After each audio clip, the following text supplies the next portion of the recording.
In Galatians chapter 5, verses 16 to 17, it says, I see then, walk in the Spirit, and you shall not fulfill the lust of the flesh.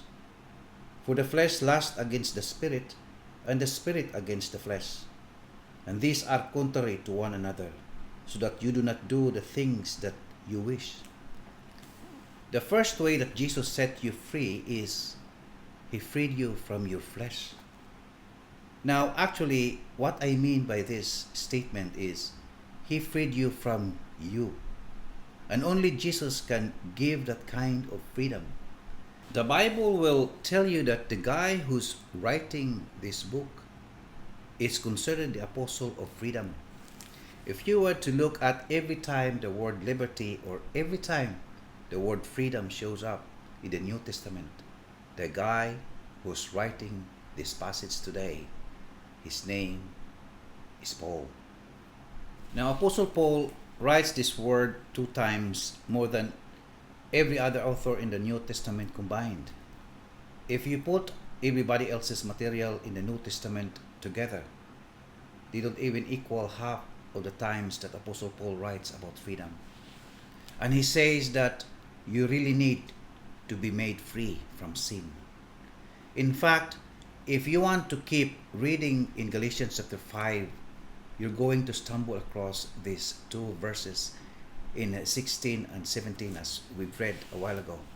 And here's how the guy who writes these Bible verses describes being free at the soul level, being free in your flesh.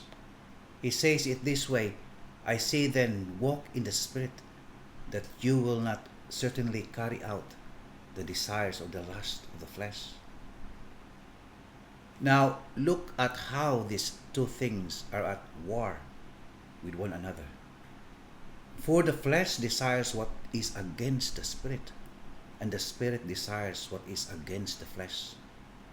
These 2 are opposed to each other. And Apostle Paul says so that you don't do what you want.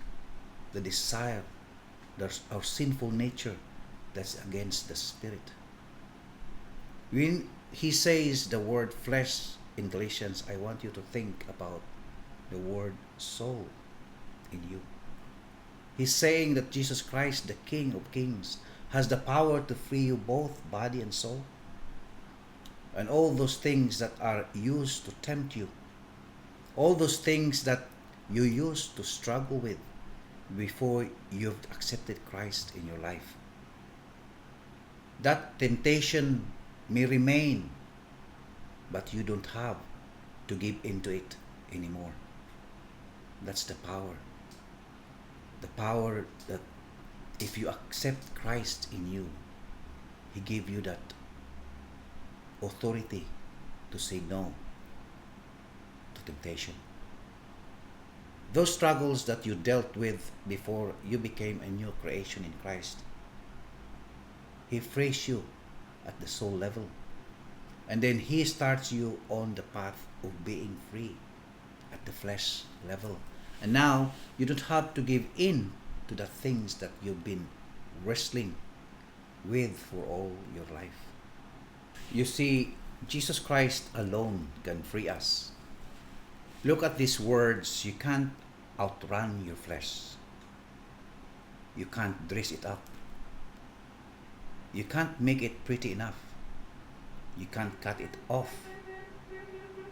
There's no way to escape the flesh. And Paul says that the flesh is at odds against the Spirit. The capital S, that's the Spirit of God. And then when Jesus Christ moves in, when Jesus Christ does a work of freedom in your soul, He frees you from your flesh.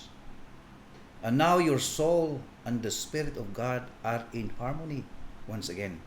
The same harmony that God created people to be with Him in the Garden of Eden.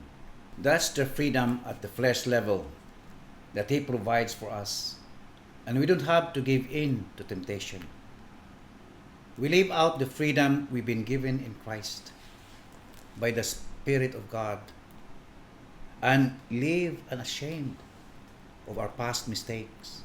Not because we boast in our sin, but because through the Spirit of God, we have been given the power to walk away from it and not be defined by it.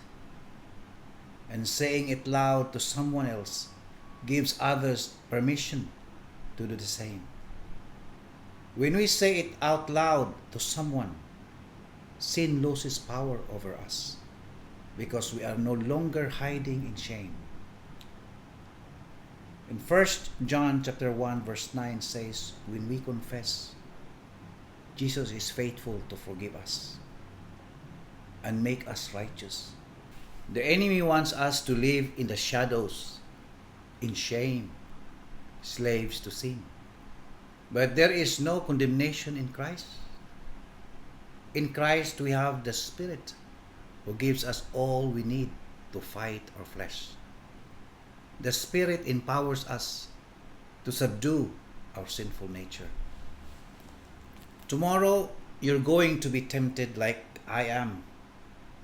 There is no escaping, but you don't have to go down that road anymore because you now have the power of the Spirit of God dwelling inside of you, who frees you from you. Only a free life is worth living. No one can put chains on your soul. Live free and be free. A blessed day. Thank you for watching. See you in the next video.